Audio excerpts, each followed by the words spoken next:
갑자기 작가님 또 막 이렇게 하고 계십니다. 네, 본방송 끝나면 찾아오는 상클 2교시 현실 돈 공부, 경제 공부 도와줄 정선영 작가님과 계속 함께하고요. 도시락보이 이도선 기자도 함께합니다. 안녕하세요. 안녕하세요. 안녕하세요. 아니, 보통 나머지 수업, 나머지 2교시 너무 싫잖아요. 맞아요. 그런데 지금 너무 기대가 돼요. 맞아요. 네. 방송 보시면서 또 상클 2교시 함께 하시면서 궁금하신 점들 있으시다면 유튜브 채팅창에 올려주시면 저희가 싹싹 보고 싹싹 소개해드리겠습니다. 네. 많이 올려주시고요. 또 저희 인스타그램 이도선 기자 오랜만에 좀 네, 저희가 또 열심히 하고 있습니다. 인스타그램에서 이제 상암동 클래스 6글자만 딱 검색하시면 여기 나옵니다. 밑에 여기 주소도 있잖아요. 네. 검색해서 나오면은 저희가 좀 재밌는 컨텐츠 방송 이후에 컨텐츠도 많이 올리고 있으니까요. 많이 찾아와 주세요. 네.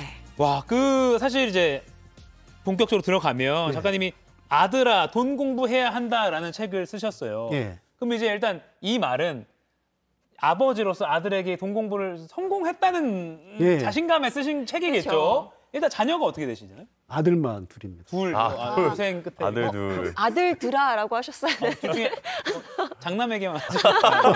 확실히 모르지만. 네. 아니, 지금 그 작가님하면 가장 먼저 많이 회자가 되는 이야기가 6억을 50억으로 만드신 그것만으로도 잘 알려지셨는데 네. 책을 읽다 보면 아까 잠깐 저희 방송에서도 말씀하셨는데 아내에 대한 이야기를 많이 하세요.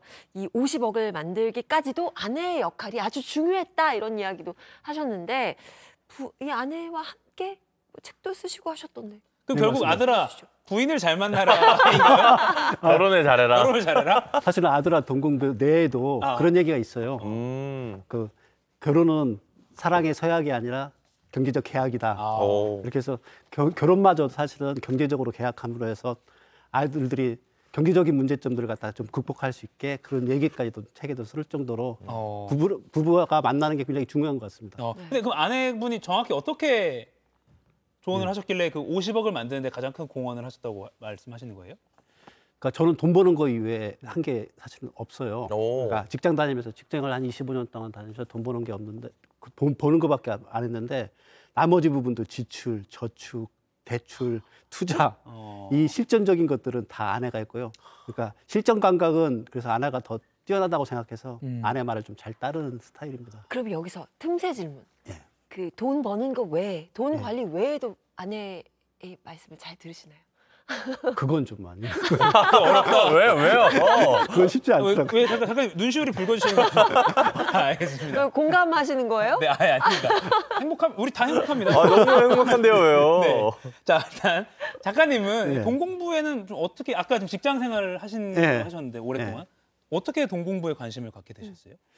그러니까 돈 공부를 처음부터 관심 가질 수는 없어요. 네. 직장 생활하다 보면 마찬가지지만 직장 일에 몰입하다 보니까 전혀 할 수가 없어요. 그리고 또 직장 다닐 때는 좋잖아요. 맞아요. 매달 월급 나오지. 편해요, 그렇죠? 사장이 제일 불편할 것 같고.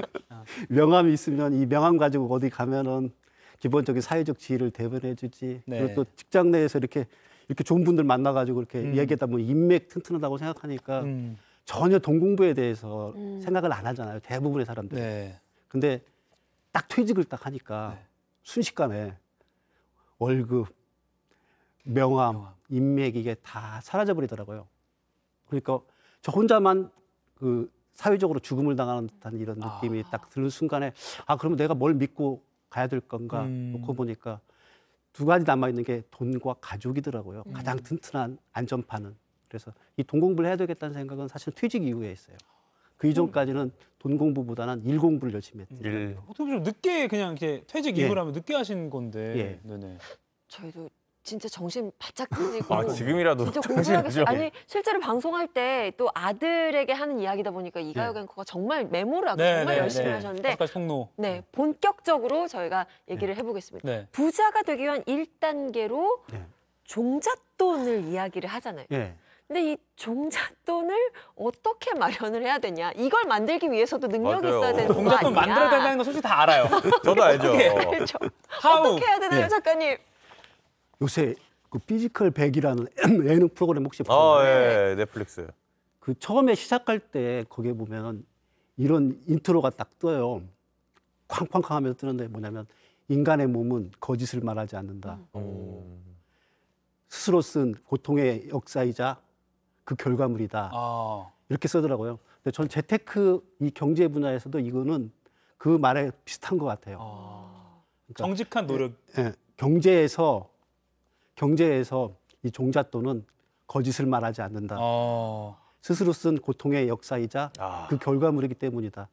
그래서 저는 그 종잣돈을 모으는 모든 과정은 피지컬을 만드는 과정 같이 스스로 고통스럽게 써가는 몸테크를 하지 않고서는 불가능하기 때문에 특별한 능력이나 방법보다는 사실 몸테크를 하겠다는 생각을 하셔야 돼요. 결국엔 발품도 예. 하나가 되겠네요. 예, 그렇죠. 그리고 그냥 절약, 피나는 절약. 절약. 몸으로 할 수밖에 없는 게 피지컬 만드는 거하고 이 종잣돈 만드는 건 몸으로 해야 되는 거예요. 몸으로. 피난 절약을 해야 되는데 또 얼마 전 휴가에서도 펑펑 많은 돈을 쓰고 이도성 기자 다음 질문해 주시죠. 오늘 저는- 너무 날이 서 있어요. 왜 그런 거예요? 오랜만에 만나서 반가워서. 저는 많이 쓰고 왔습니다. 예, 많이 쓰고 왔는데, 전 궁금한 게, 저는 사실 주식을 되게 일찍 시작했거든요. 대학교 1학년 때 주식을 해갖고, 저는 와. 지금 생각하면 그때 좀 후회되는 게, 가진 모든 돈을 가지고 삼성전자를 샀어야 되는데 그 당시에 조금밖에 안 사가지고 그게 좀 후회가 되는데, 만약에 작가님께서 지금 가신 지식으로 다시 돌아간다, 젊은 시절로 돌아간다 하면은 예전에는 뭐 직장생활 하셨는데 뭘 좀 만약에 더 했으면 좋겠다라는 생각이 드세요? 저는 제가 아들아 돈 공부한다 책 앞쪽에 표지에 이런 말을 써놨어요.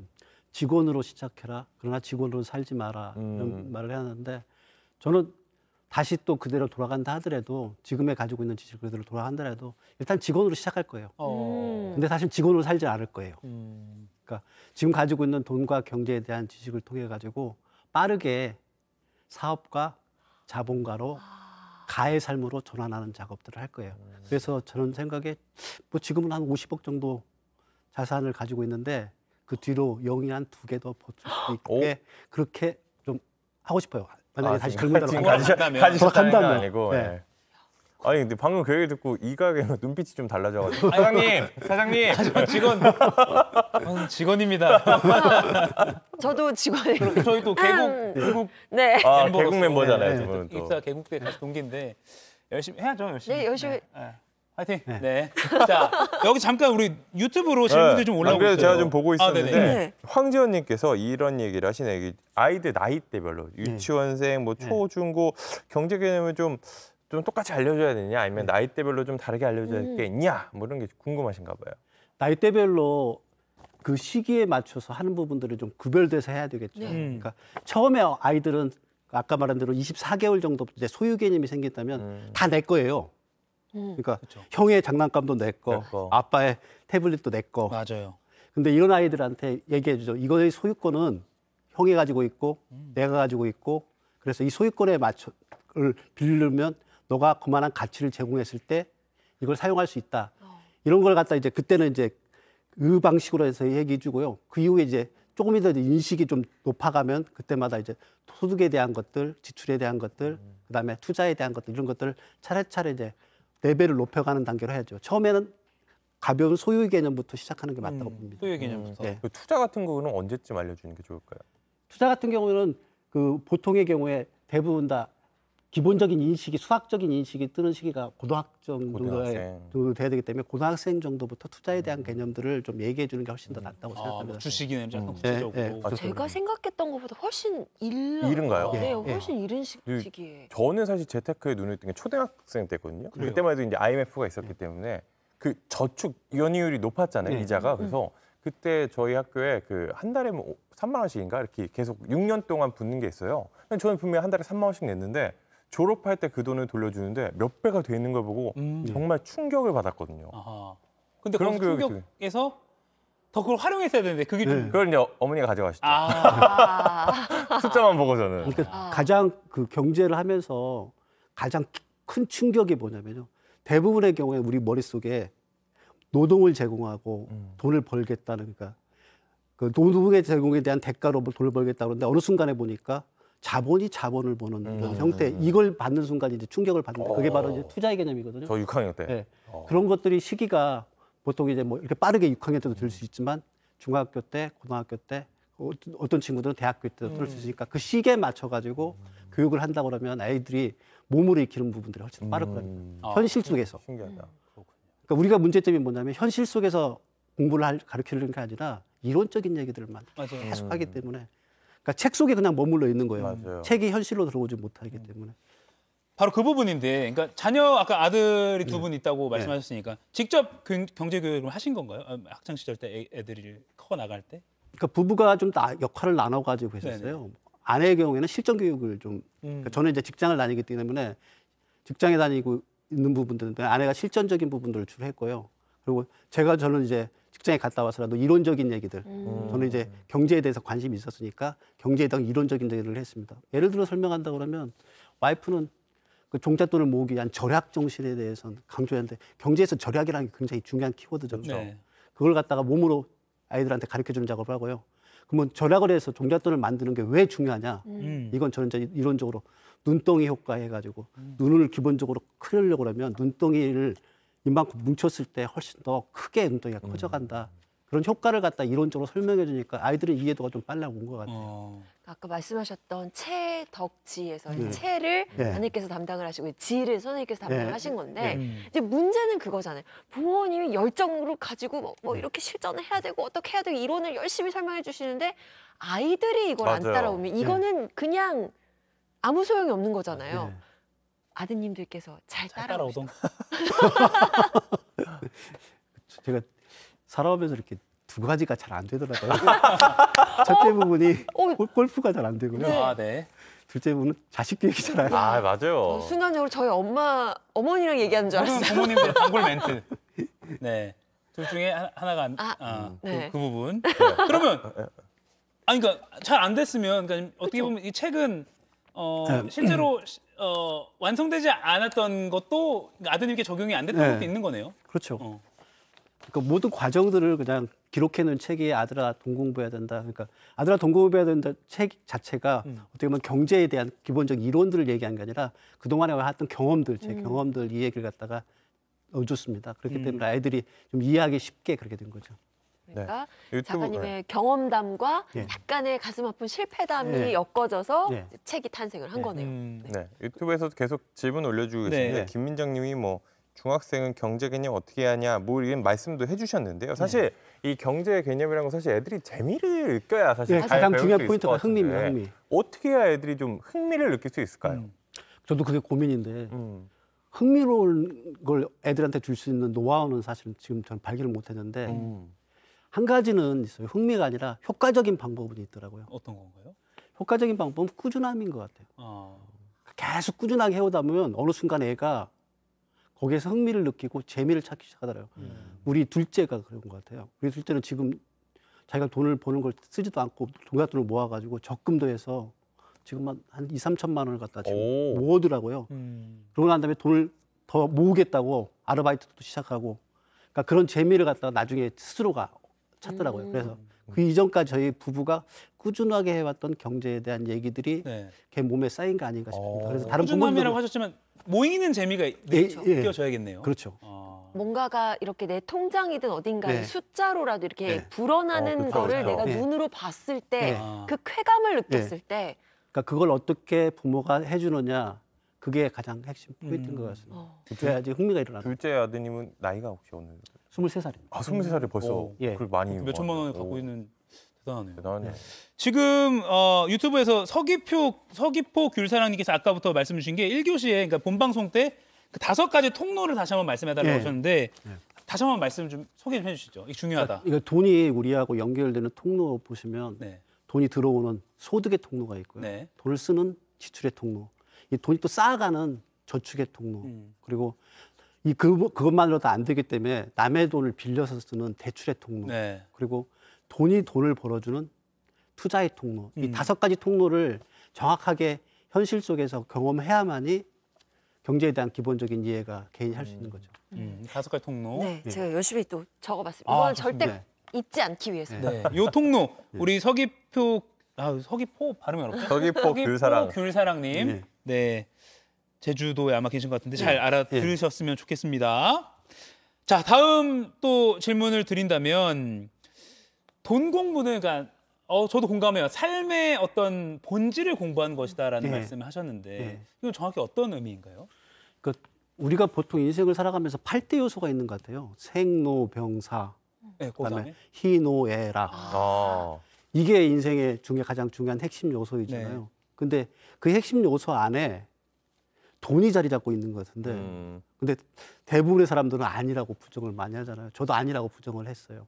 근데 아니라고 부정했던 부분들이 어느 순간에 깨어지기 시작하는데 그게 바로 이제 가난에 대한 경험들이 사람을 얼마나 비참하게 만드느냐 아니면 이 돈이 없다는 게 사람을 얼마나 비굴하게 만드느냐. 그 친구들하고 분식집에 가는데 늘 친구가 내길 때까지 자리에 앉아서 고개 숙이고 있는 그런 느낌, 이런 느낌들이 결국은 그 바탕이 되는 게 돈이잖아요. 그래서 최소한의 기본적인 경제적인 토대를 마련해 놓지 않으면 늘 이 사회생활하면서 인생의 그런 8대 요소들이 늘 부딪힘을 받는 것 같아요. 그래서 삶의 본질을 공부하는 거라고 제가 그렇게 해서 얘기한 겁니다. 아, 삶의 본질. 결국에는 이 모든 것이 어쨌든 우리가 돈, 그러니까 재산이 있어야 거기에서 활용할 수 있는 그 이동할 수 있다고 해야 되나요? 이렇게 살아갈 수 있는 폭이 넓어지는 거니까 이게 중요하다고 얘기를 하는 건데 그렇다면 이거를 우리는 성인들은 경험을 통해서든 뭐 공부를 통해서든 어느 정도 알고 있지만 네. 이제 막 배우기 시작하는 아이들을 가르쳐야 되는 게 부모들의 임무잖아요. 어떻게 하면 참을성 있고 그리고 잘 현명하게 아이에게 알려줄 것인가 이 비법을 좀 전수를 해주셔야 될 것 같아요. 부모의 마음가짐을. 네.